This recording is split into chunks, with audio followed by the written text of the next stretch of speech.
Vamos a abrir nuestras Biblias, hermanos, en el libro de Apocalipsis. En el capítulo 1 hemos estado en los primeros tres versículos, ¿verdad? Hemos estado en los primeros 3 versículos del libro de Apocalipsis y hemos visto básicamente 3 cosas. Número 1, vimos que el Apocalipsis es una revelación, ¿verdad? No es un misterio, es una revelación. Vimos también, hermanos, el último miércoles varios de los enfoques, 4 enfoques que hay, ¿verdad? De cómo se estudia, cómo se enfoca el libro. Vimos el enfoque idealista, el enfoque preterista, el enfoque futurista, que es el que más hemos conocido en nuestro medio, y el enfoque historicista, ¿verdad? Que dijimos la semana anterior, la última vez, que es el enfoque con el que vamos a estudiar el libro. Si usted no ha estado en alguna de las 3 sesiones anteriores, yo le animo a que usted pueda escuchar, ¿verdad? Porque son fundamentos que pusimos, ¿verdad? Para lo que vamos a decir a partir de ahora. Entonces, si usted ha estudiado, ha leído libros y no escuchó los 3 mensajes introductorios, entonces a lo mejor usted se le choque en algunas cosas y diga, eso no es así, o no era así, o cómo, por qué dice eso. Entonces, es bien importante que usted escuche los 3 mensajes introductorios, porque ahí pusimos las bases de por qué vamos a decir y cómo vamos a estudiar el libro a partir de esta noche. Amén, hermanos. Entonces es bien importante, ¿verdad? Que podamos hacer eso. Vimos también la manera de interpretarlo, el libro, y dijimos con el enfoque que el libro, hermanos, era el propósito de Juan, el propósito del Espíritu Santo al escribir el libro, al dar esta revelación, era que la iglesia, los hermanos que iban a recibir, ¿verdad?, el libro, fueran fortalecidos, fueran animados y entendieran lo que iban a enfrentar y estuvieran dispuestos y preparados para enfrentar persecuciones tremendas que iban a enfrentar, particularmente en el propio momento de la escritura del libro, la persecución, ¿verdad?, que vino en los años 90 a la iglesia, que fue una de las persecuciones muy fuertes, y luego durante los primeros 3 siglos de la historia de la iglesia, hubieron persecuciones, dijéramos, constantemente, casi que fue la regla en esos primeros 3 siglos hasta el año 311, ¿verdad? Que 311, que se emitió el edicto de Constantino, donde se puso fin a las persecuciones a la iglesia cristiana, y la iglesia cristiana se convirtió en la religión oficial del Imperio Romano. Y de ser perseguidos, los cristianos pasaron a tener privilegios por el Estado, ¿verdad? Entonces cambió totalmente, pero todos esos primeros 3 siglos hasta el año 311 hubo persecución tras persecución, y en el año 94 al 96 Domiciano, ¿verdad?, ese emperador, fue una persecución fuerte, que los que recibieron el libro iban a enfrentar estas cosas.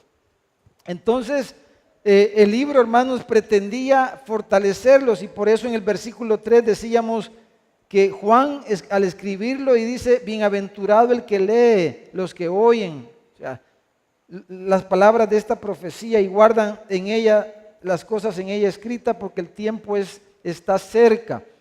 Entonces, el libro tenía que ver con lo que ellos estaban enfrentando, y al leer el libro, no solamente los que recibieron directamente el libro, pero todos los que leen esta profecía. O sea que este libro debe de ser pertinente, necesario, oportuno para cualquier cristiano en cualquier época de la historia de la iglesia. Debe de ser Debe de traer y producir estos beneficios al que lee, al que estudia, al que oye las palabras de esta profecía. Entonces, el libro debe de ser pertinente a cualquier cristiano en cualquier época. Para ellos lo iba a ser y también lo debe de ser para nosotros en el tiempo que vivimos. Amén, hermano. Entonces, por eso dijimos que el enfoque, ¿verdad? El enfoque que vamos a ver ahora un panorama del libro, vamos a ver las divisiones y un panorama del libro, pero el enfoque que dijimos era este, ¿verdad? El enfoque historicista. Hay algunas variaciones, como dice ahí, hay diferentes ramificaciones, pero esta idea de este enfoque historicista ve el libro de Apocalipsis como la historia del reino de Dios, principalmente desde la primera venida de Cristo hasta la segunda venida de Cristo. El libro de Apocalipsis se trata de la era cristiana, dijéramos, de la era del Evangelio, de la era de la iglesia, como se le conoce también. Tiene que ver con los acontecimientos de los últimos tiempos. Y los últimos tiempos dijimos que comienzan, ¿cuándo, hermanos? Con el derramamiento del Espíritu Santo. En Hechos capítulo 2 dijo Pedro que iniciaban los últimos tiempos desde ese momento. Entonces, el libro es la revelación de Jesucristo. Y hermanos, las dos venidas de Cristo, la primera, Él vino y predicando, Juan el Bautista había predicado lo mismo y decían, el reino de los cielos se ha acercado, ¿verdad? El reino de los cielos se ha acercado y al final,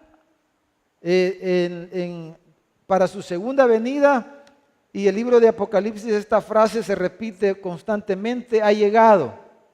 O sea, ¿qué es lo que ha llegado?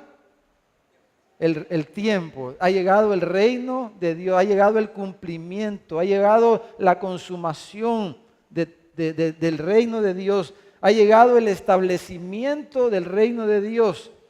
Entonces, ahí vemos en ese diagrama, hermanos, dijéramos, un panorama escatológico básico, sencillo, que es lo que Jesús básicamente enseñó escatológicamente hablando.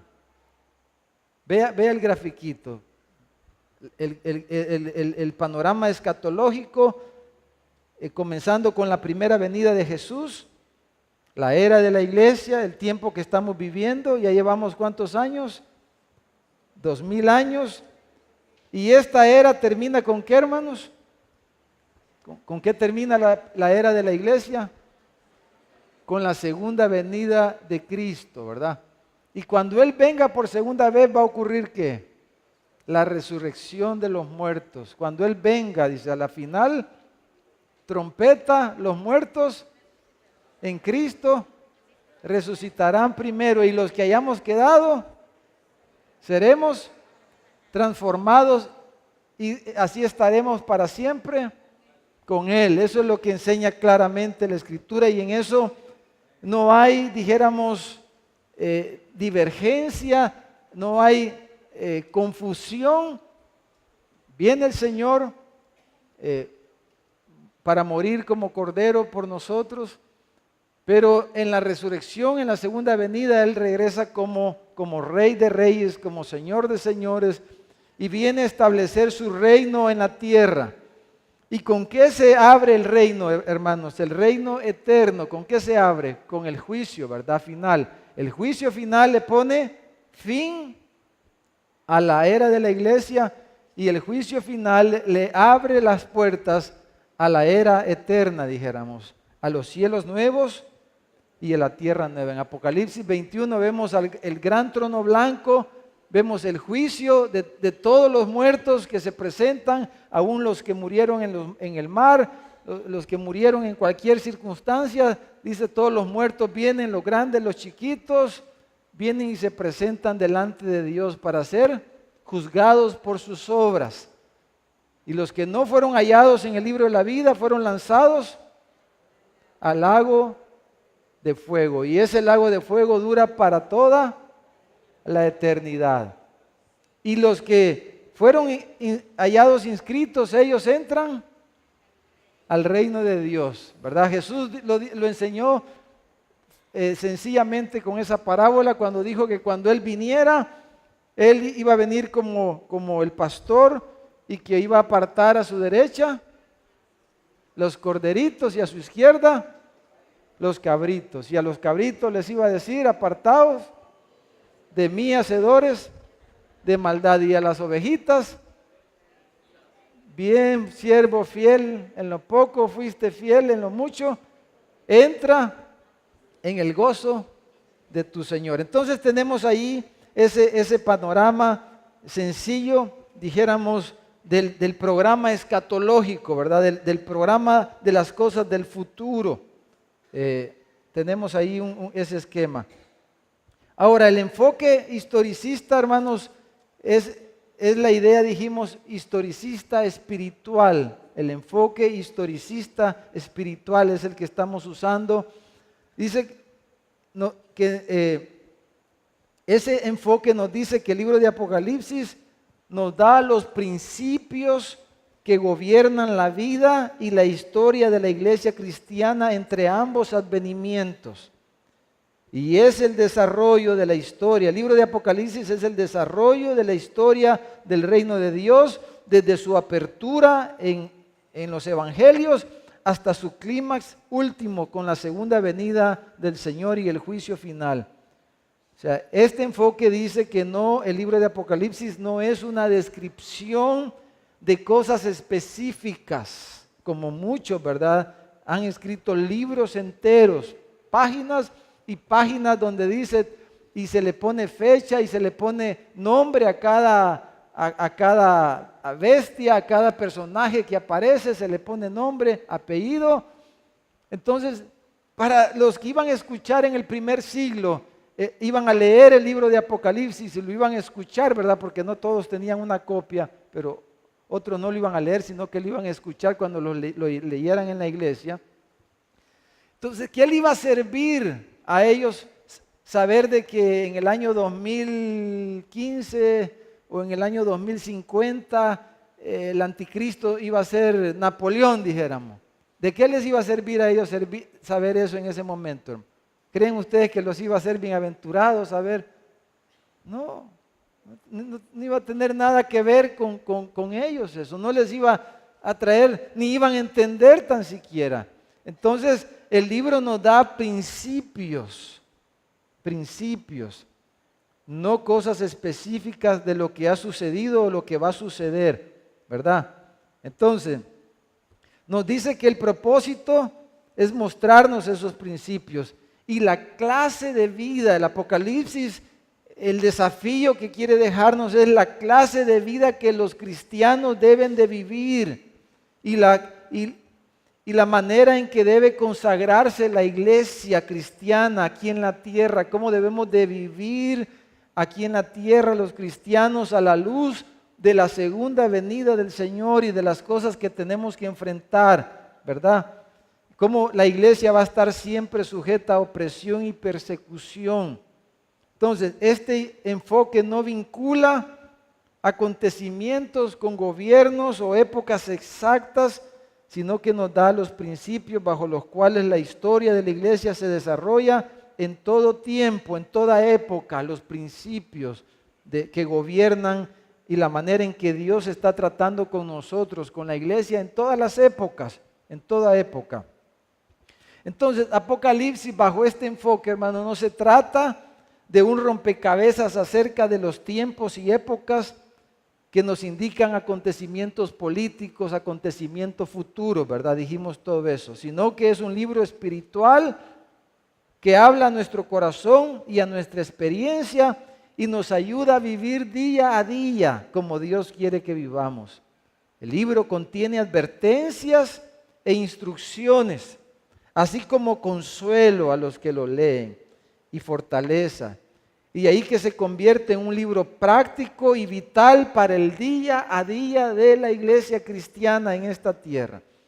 Entonces, hermanos, vamos a ver ahí, vamos a hablar de las divisiones mayores. Y quiero que que vaya al capítulo 12, las divisiones mayores. Ya dijimos hace un par de semanas, vaya al capítulo 12 de Apocalipsis.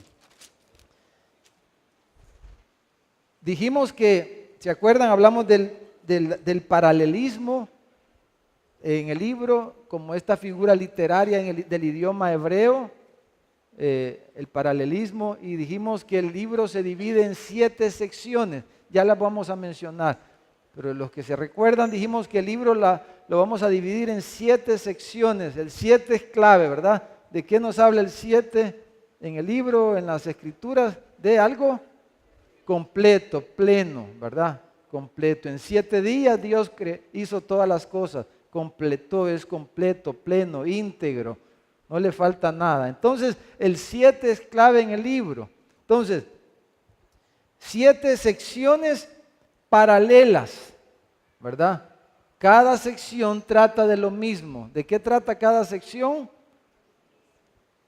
Desde la primera venida de Cristo hasta la segunda venida.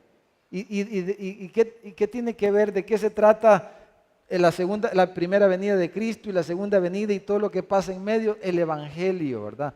El Evangelio, es el Evangelio. Es la obra de Cristo, su advenimiento, su obra, su pasión, su muerte por nosotros, desde que Él vino por primera vez como había sido prometido desde tiempos antiguos. Él vino, vivió entre nosotros, vivió una vida santa, una vida recta, una vida sin pecado, y Él padeció, murió, fue sepultado y resucitó y se sentó al ser exaltado a la diestra de Dios Padre y reina por los siglos de los siglos. Y ese Cristo que vino va a regresar entonces a instaurar su reino, a juzgar a todas las naciones, a juzgar a todo hombre, a toda mujer, a grandes y pequeños. Entonces, todo eso es el Evangelio, ¿verdad?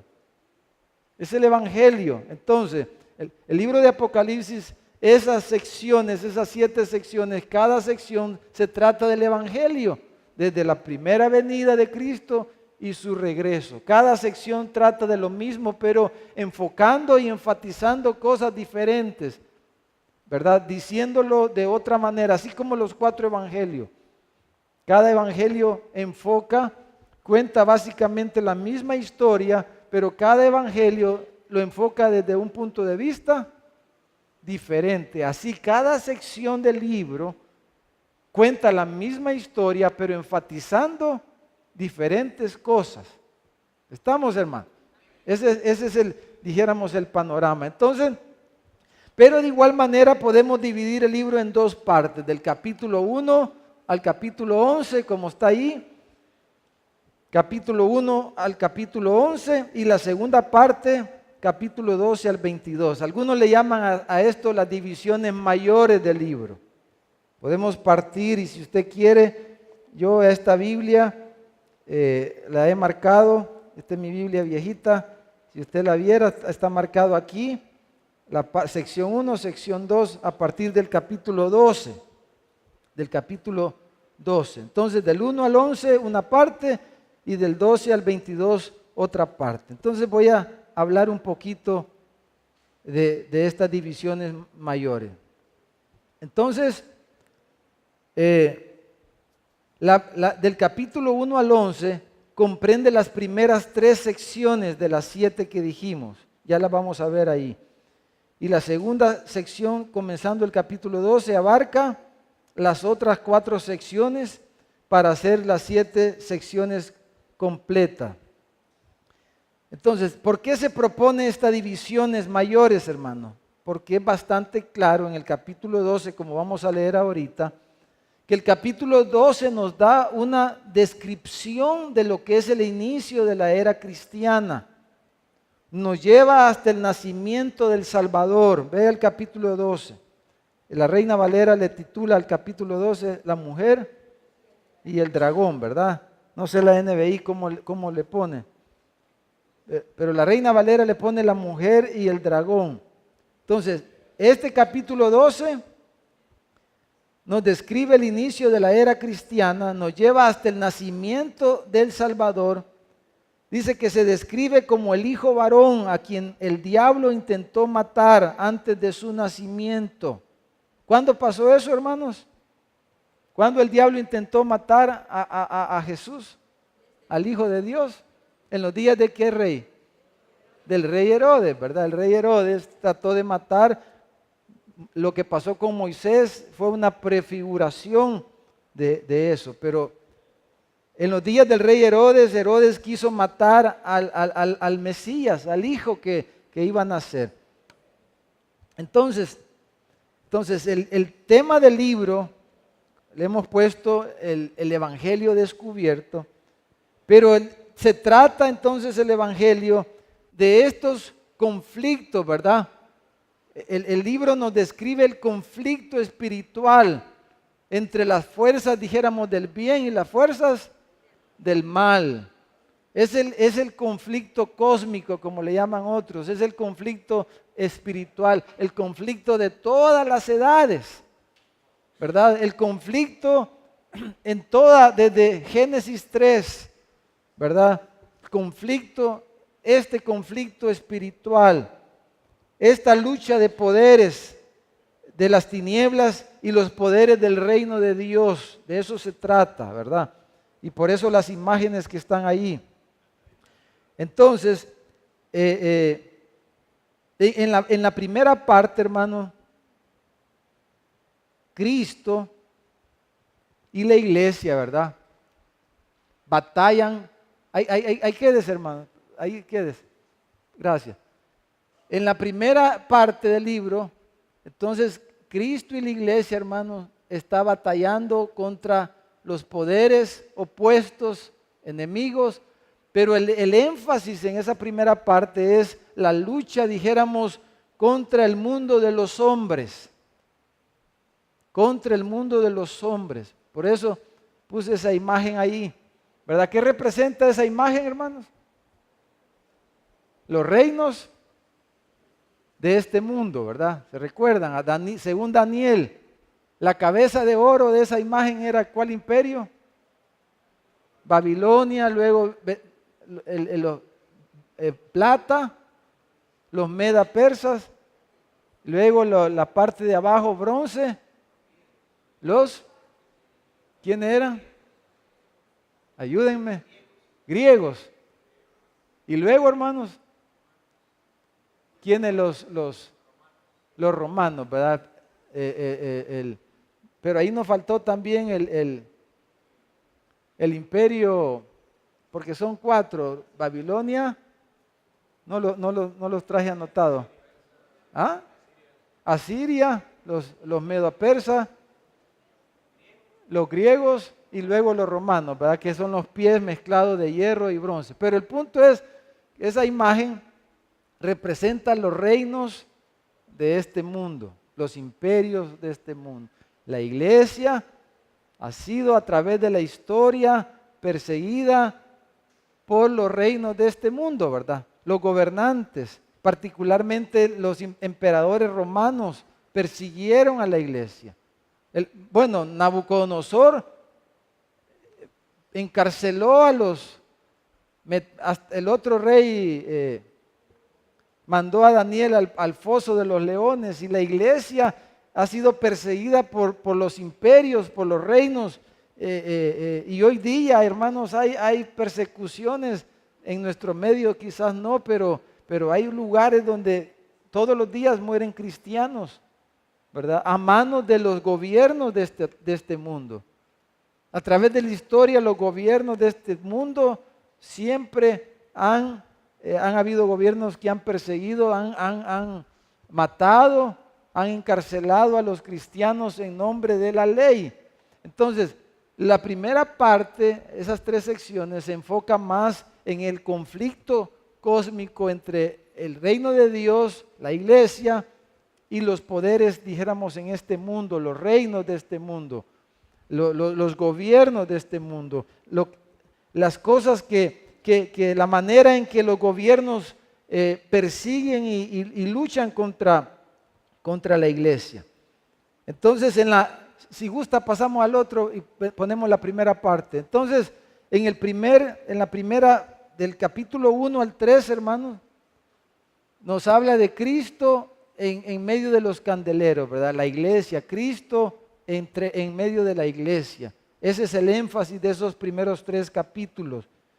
La imagen, la revelación de Cristo, la visión de Juan de Cristo y cómo ese Cristo anda en medio de los candeleros. El énfasis ahí es la iglesia, ¿verdad? Con sus características, diferentes características, los problemas que ha habido en la iglesia a través de la historia, que son los mismos problemas que vemos hoy día, las mismas situaciones. Del capítulo 4 al 7, el énfasis ahí es la iglesia en el cielo, ¿verdad? Ya la iglesia ha sido arrebatada, la iglesia está en el cielo y tenemos una visión de Cristo también exaltado, el Cordero, ¿verdad? Que abre los sellos y vemos a la iglesia en el cielo adorando al Cordero. Ese es el énfasis en esos capítulos, especialmente el 4 y el 5. Pero el 4 al 7 es la siguiente sección. Y vemos esta imagen maravillosa y gloriosa, ¿verdad? Del cielo de la iglesia. Y terminamos el capítulo 8 al 11, la tercera subdivisión, donde ahora ahí se trata de las trompetas que son introducidas con el último sello. Entonces las trompetas siempre han significado, ¿verdad? Una advertencia de juicio. ¿Y con qué termina la era de la iglesia? ¿Cómo termina esa sección? Con la séptima trompeta, ¿verdad? Cuando Cristo, la última trompeta le da la entrada a Cristo, al Rey de Reyes y Señor de Señores. Entonces, cada sección, de una forma más clara que otra, pero comienza hablando del inicio de la era cristiana hasta el retorno de Cristo. Entonces, esa es la primera sección, enfatiza la cuestión con los reinos, ¿verdad? Los conflictos, los problemas que tienen los cristianos en este mundo, en las empresas, la corrupción en los gobiernos, en las empresas y todas estas cosas. Esta sección tiene que ver con nuestra vida que va a sufrir en medio de los reinos de este mundo, en medio de nuestros trabajos, en medio del quehacer, como dice Pablo, que todo aquel que quiera vivir piadosamente, correctamente, va a sufrir ¿qué? Persecución, ¿verdad? Si usted quiere ser un hombre correcto, una mujer correcta, lo menos que va a pasar es que se van a burlar de usted, lo menos que va a pasar, ¿verdad? Lo menos que nos va a pasar en este mundo es que se van a burlar de nosotros, alguien se va a aprovechar, por eso nos tienen a los cristianos como atarantados, ¿verdad? Y a veces como que hacemos cosas para hacer mérito, ¿verdad, hermano? Para que nos. Entonces, todo el que quiera vivir piadosamente va a sufrir, hermano, ¿verdad? Va a sufrir en este mundo. Esa sección se enfoca en eso, en la vida nuestra en relación a este mundo. Pero la segunda sección del capítulo 12 hasta el final, capítulo 12 hasta el final. Entonces, esa sección, la segunda sección, entonces Cristo y la iglesia contra los poderes espirituales, contra el diablo. Allá es contra el hombre y su reino, la primera parte. La iglesia, el reino de Cristo y la iglesia contra el hombre, contra el reino de los hombres aquí en la tierra. Aquí es directamente contra el diablo. El énfasis es nuestra guerra, nuestra lucha no es contra carne y sangre, aunque siempre nuestras batallas y nuestras luchas tienen cara de hombre o cara de mujer, ¿verdad? Y usted a veces se enoja, nos enojamos contra alguien, porque siempre va a haber un hombre, alguien humano en medio de todo esto, de este conflicto, ¿verdad? Entonces, la primera parte se enfoca en la parte humana, en los hombres, pero esta segunda va más profundamente al origen del conflicto espiritual que tenemos como iglesia. Entonces, esta sección, hermano, inicia con el nacimiento del Mesías, ¿verdad? En el capítulo 12. Y el fracaso del diablo en su primer intento de matarlo. El diablo intentó matar a Jesús, pero no falló. Y después creyó que lo había matado cuando lo crucificaron en la cruz. Porque ese era, él vino a matar, a robar, a destruir. Él quería matar al Hijo de Dios. Pero él falló. Ahora, luego se nos dice, comienza esta sección diciéndonos que ese varón fue llevado al cielo, ¿verdad? A la presencia de Dios y a su trono. O sea, es una imagen de la resurrección de Cristo, de la ascensión del Señor. Y cómo el diablo es arrojado del cielo a la tierra, como corresponde a lo dicho, a lo mismo que dijo el Señor Jesús. Si gustan, leamos Juan capítulo 12. Deje una ceñita aquí en el capítulo 12 de Apocalipsis y ya vamos a regresar ahí, pero vamos a Juan capítulo 12. Juan capítulo 12. Juan capítulo 2. Versículo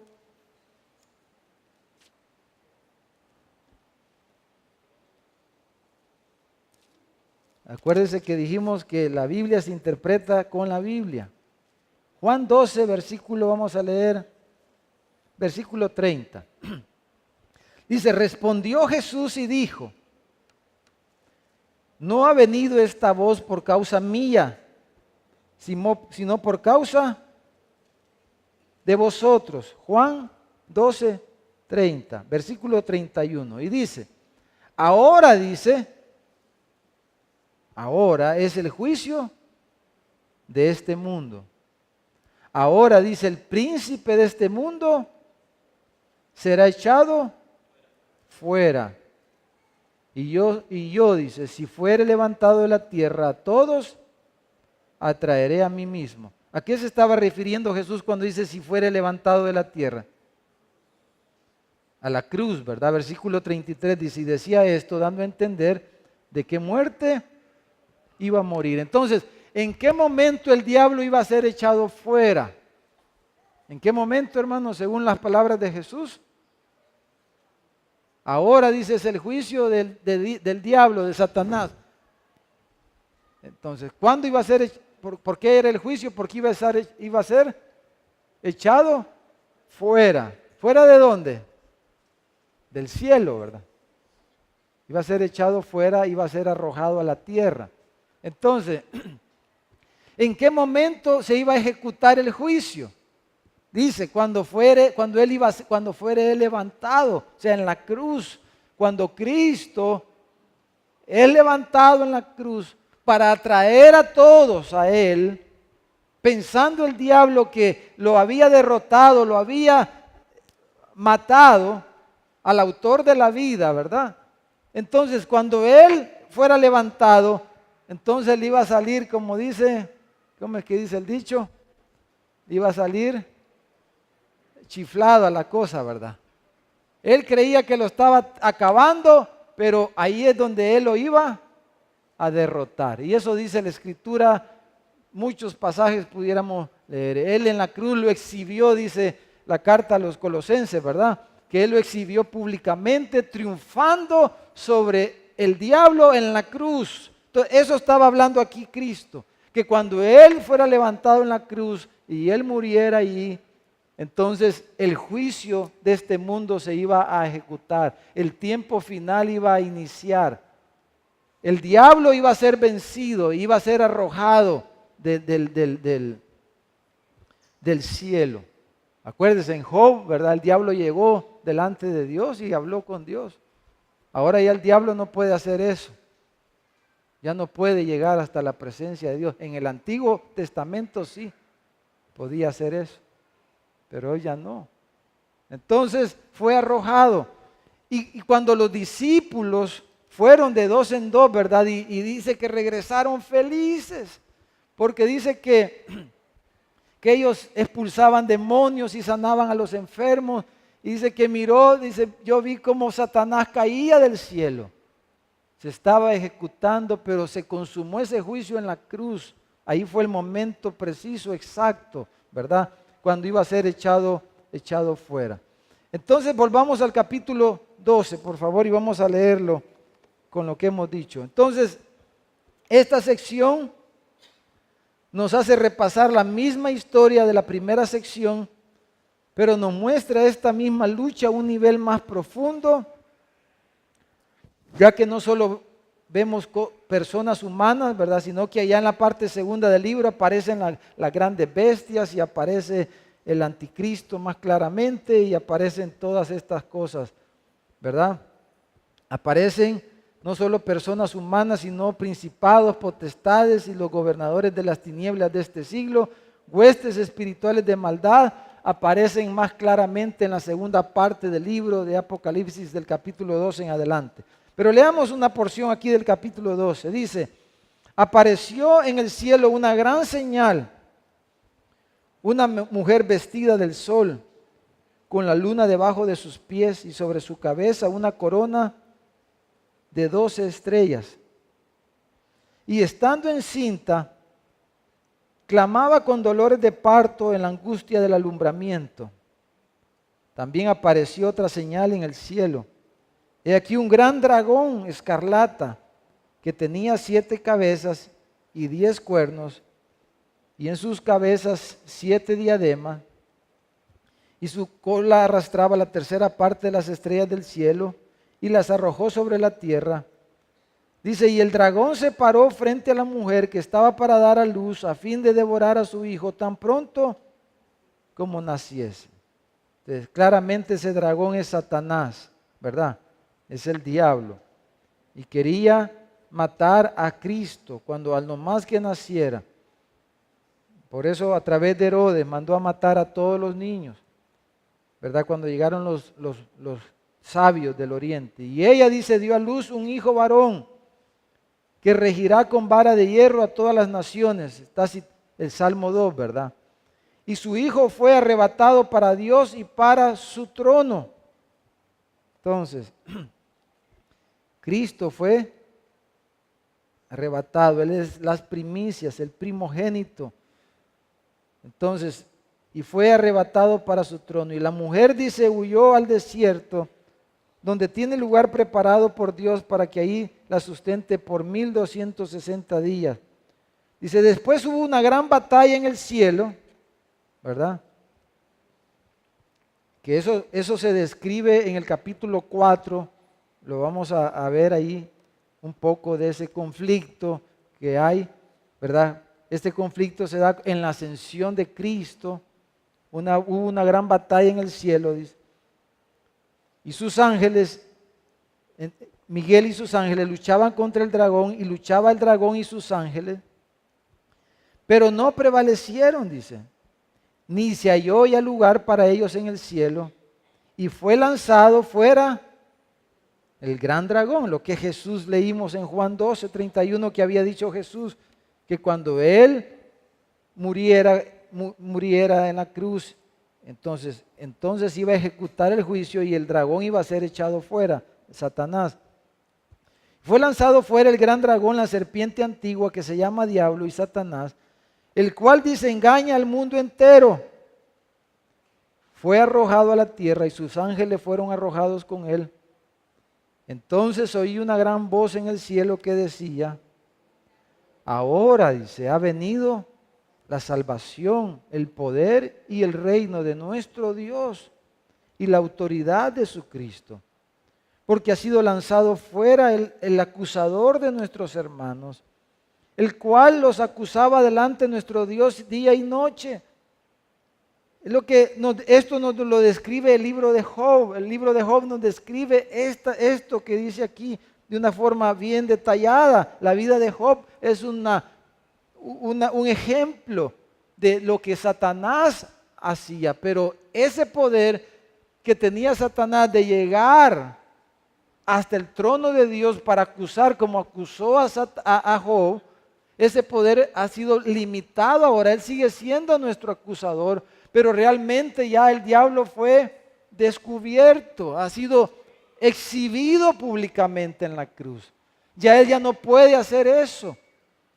Por eso es que dice, mire, Claro, Él nos engaña muchas veces, ¿verdad? Pero por nuestra falta de conocimiento de la Escritura, por la falta de conocimiento de lo que ya el Señor hizo, de lo que Él ganó por nosotros ya.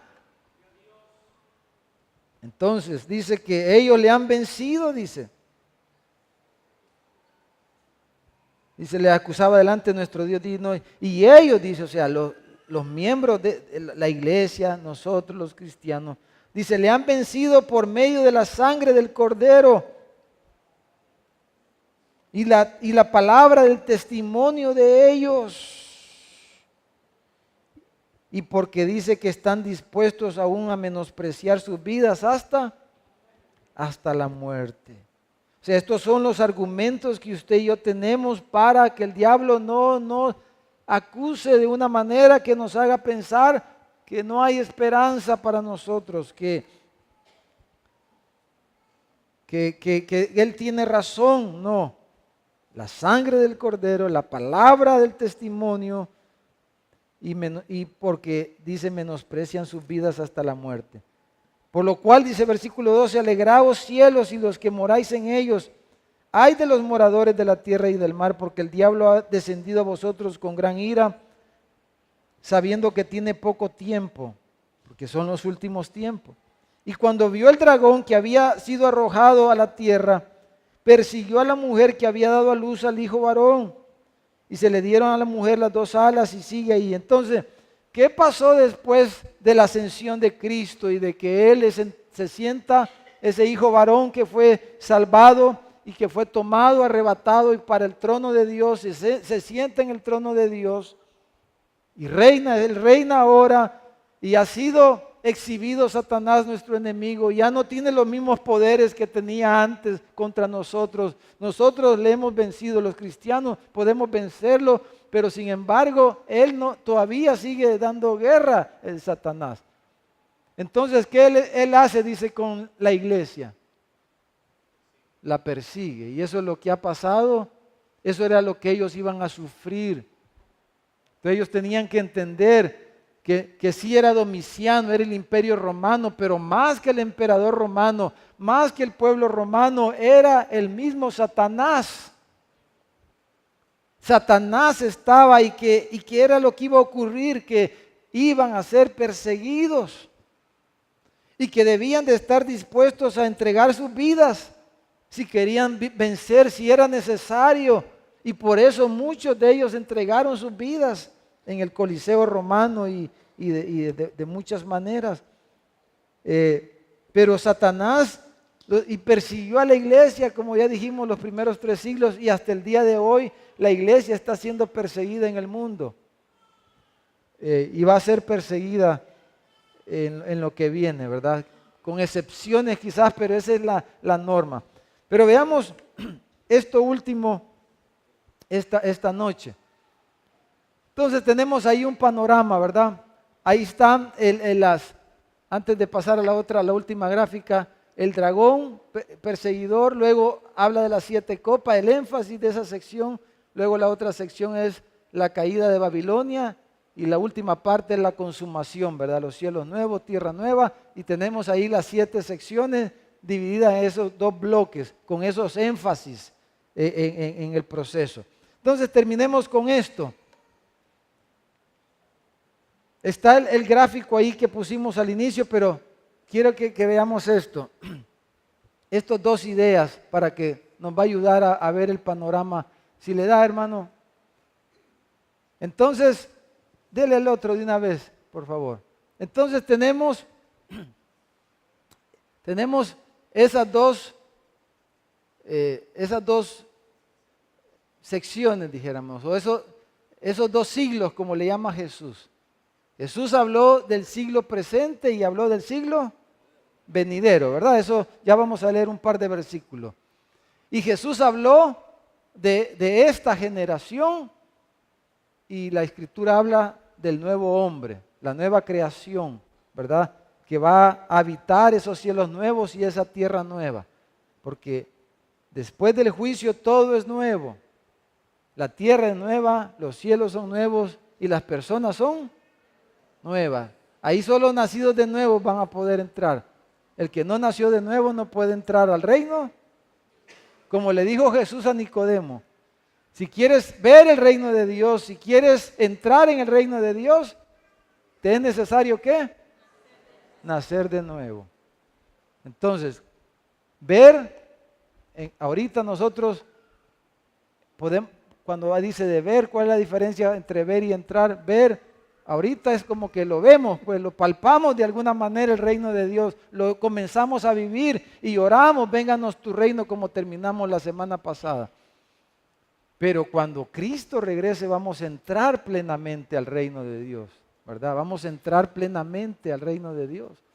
Entonces, como nuevas criaturas, como nuevos hombres, nuevas mujeres, nuevas criaturas, y entonces completamente todas las cosas son hechas nuevas, se culmina, se consume, se lleva a cabo, ¿verdad?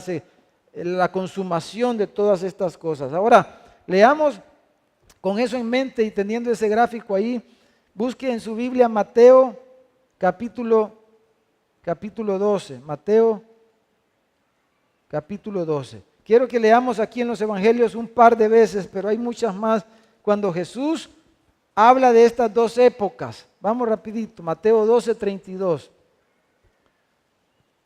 Dice Jesús, hablando del pecado imperdonable que se le llama así, ¿verdad? Dice, a cualquiera que dijere alguna palabra contra el Hijo del Hombre, le será perdonado. Pero al que hable contra el Espíritu Santo, no le será perdonado ni en este siglo, ni el venidero.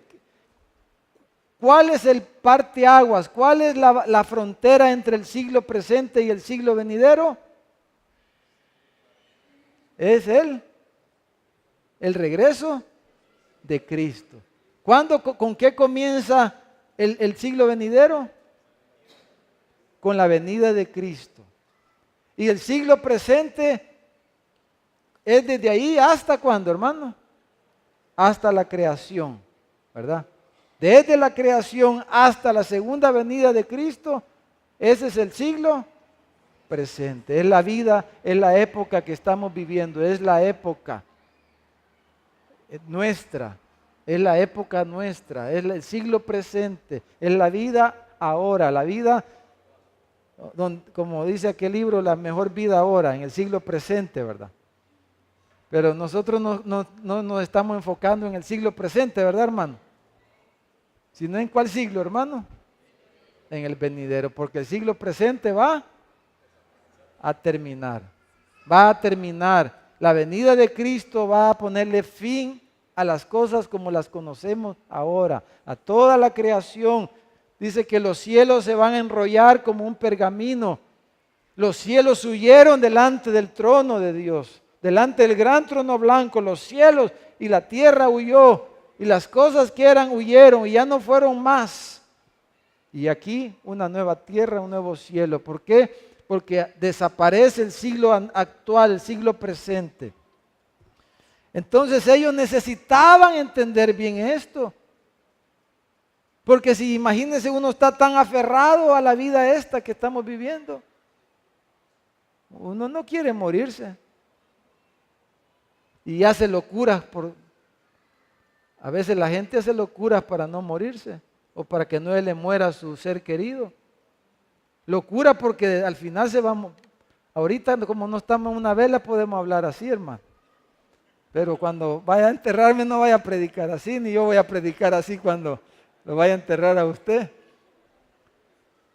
¿Verdad? Muy, muy ofensivo sería. Pero hermano, imagínese si al final, pues si uno se va a morir, ¿verdad? Eso estamos claros, ¿verdad, hermano? ¿O quién tiene esperanza todavía que van a descubrir el elixir de la eterna juventud, hermano? ¿Ah? Por más que se estire la cara, bueno, si tiene para hacerlo y su esposo le va a gustar más alisadita, pues hágaselo, ¿verdad? Porque si eso le va a ayudar a que su esposo esté contento, pues tal vez sea un buen motivo, ¿verdad? Entonces, para que el matrimonio, para que su esposo esté más feliz, pues gloria a Dios, ¿verdad? Pero hermanos, por más que nos estiremos y nos echemos, ¿cómo se llama? Botox, o ¿cómo es eso? O no hagamos el botox, todo eso. Se nos van a caer los cachetes, hermano, por andarnos estirando tanto va a andar aquí, ¿verdad? Deteniéndose mire cómo queda la gente, ¿verdad? Bueno, pero no, ya iba a hablar de alguien, pero mejor no. Ya ustedes pensaron en dos quizás. Entonces, pero imagínense, se muere la persona y a veces la gente queda con unas grandes deudas. Imagínense. A sufrir. Entonces, solo un pequeño comentario, ¿verdad? Entonces, el siglo venidero, hermano, ese es el que anhelamos. Lucas 18:30 dice, Lucas 18:30 dice, que no haya de recibir mucho más en este tiempo y en el siglo venidero, la vida eterna. El Evangelio, dice Pablo a Timoteo, tiene beneficio en esta vida y mucho más en la vida venidera. Entonces estamos claros, hermanos, Jesús lo enseñó, los apóstoles lo enseñaron. Existen dos épocas, la presente y la futura, pero la futura es después de la venida de Cristo. Entonces veamos lo último, donde dice esta generación. Mire, leamos en Mateo capítulo 24, vamos a Mateo, esta generación, porque aquí se han confundido un montón, ¿verdad? Pero yo creo que con lo que hemos dicho hasta aquí, usted va a tener, no le va a costar aceptar esto que vamos a decir y lo que vamos a leer ahorita, ¿verdad? Entonces, porque hay algunos que se enchivolan, como decimos los salvadoreños, se enchivola todo en eso de las generaciones, ¿verdad? Que cuál generación va a ser la última. ¿Sabe cuál generación va a ser la última, mamá? Esta. La última va a ser la que va después de la penúltima. La última es esta, hermano. ¿Por qué? Porque mire lo que dice Mateo 24, vamos a leer del 27, Mateo 24, 27. Dice, porque como el relámpago que sale del oriente y se muestra hasta el occidente, así será también la venida del Hijo del Hombre. Porque donde quiera que estuviera el cuerpo muerto, ahí se juntarán las águilas. E inmediatamente después de la tribulación de aquellos días, dice, el sol se oscurecerá y la luna no dará su resplandor y las estrellas caerán del cielo y las potencias de los cielos serán conmovidas. Entonces dice, aparecerá la señal del Hijo del Hombre en el cielo. Y entonces lamentarán todas las tribus de la tierra y verán al Hijo del Hombre viniendo sobre las nubes del cielo con poder y gran gloria. Y enviará a sus ángeles con gran voz de trompeta y juntará a sus escogidos. Entonces, ¿los escogidos van a pasar por la tribulación o no van a pasar según este versículo, hermano? Fíjense, yo no estoy diciendo nada. ¿Qué dice aquí Jesús? Después de la gran tribulación, ¿qué van a hacer los ángeles de Dios? A buscar a los escogidos, dice, ¿verdad? De los cuatro vientos, dice, desde un extremo del cielo hasta el otro. De la higuera aprended la parábola. Cuando ya su rama está tierna y brotan las hojas, sabéis que el verano está cerca. Así también vosotros, cuando veáis todas estas cosas, conoced que está cerca a las puertas. De cierto digo que no pasará esta generación hasta que todo esto acontezca. Entonces dicen, pero la generación aquella se murió. Pero es que no se refería Jesús a la gente de esa época, sino se refiere a esta generación, a la generación de la cual Él habló, de la que hablaron los apóstoles y de las que hablan las Escrituras. Entonces sigue diciendo, no pasará esta generación hasta que todo esto acontezca. El cielo y la tierra pasarán, pero mis palabras no pasarán. ¿Cuál generación es? La generación del siglo presente. La generación de este siglo. Generaciones van y generaciones vienen y los hombres cometen los mismos pecados. Por eso Salomón dijo que las cosas que fueron son las que ya van a venir otra vez. Y habla del ciclo de la vida, de la historia de la humanidad. Por eso hay filósofos que han hablado del ciclo, ¿verdad? Y llegan al pesimismo y a esas cosas. Entonces Jesús está hablando de la generación de este siglo. No se refiere a un grupo específico de personas, sino que a toda la raza humana. Y vamos a leer otro par de pasajes para que no crea que yo me lo estoy inventando. Entonces dice: pero el día y la hora nadie sabe, ni aun los ángeles de los cielos, sino solo mi Padre. Mas como en los días de Noé, así será la venida del Hijo del Hombre. O sea, la generación que va a estar cuando el Señor regrese es la generación actual, la generación presente, esta generación. Dice Lucas capítulo 11, leamos Lucas 11, vamos a ir rapidito a Lucas 11. Lucas 11. Lucas 11, leamos versículo 29. Dice: y apiñándose las multitudes, comenzó a decir, esta generación, él describe esa generación. Dice, esta generación es mala. ¿Cuál generación es mala? La presente. No importa si usted vivió en el siglo I, en el siglo XX o viva todavía en el siglo XXII y llegamos hasta ahí. La generación presente, la generación de este siglo es una generación mala. Jesús dijo que de la abundancia del corazón, que Pablo dice a los romanos, no hay ni uno bueno. Esta es una generación mala. Sus lenguas están llenas de veneno mortal y con su lengua matan, etcétera. Entonces dice, Jesús describe esta generación aquí y dice que es una generación mala. ¿Por qué es mala? ¿Demanda qué?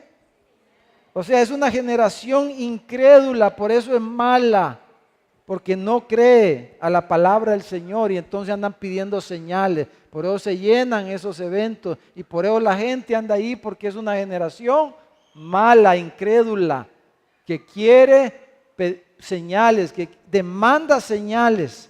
Entonces, pero Jesús dice, no le será dada señal sino la señal de Jonás.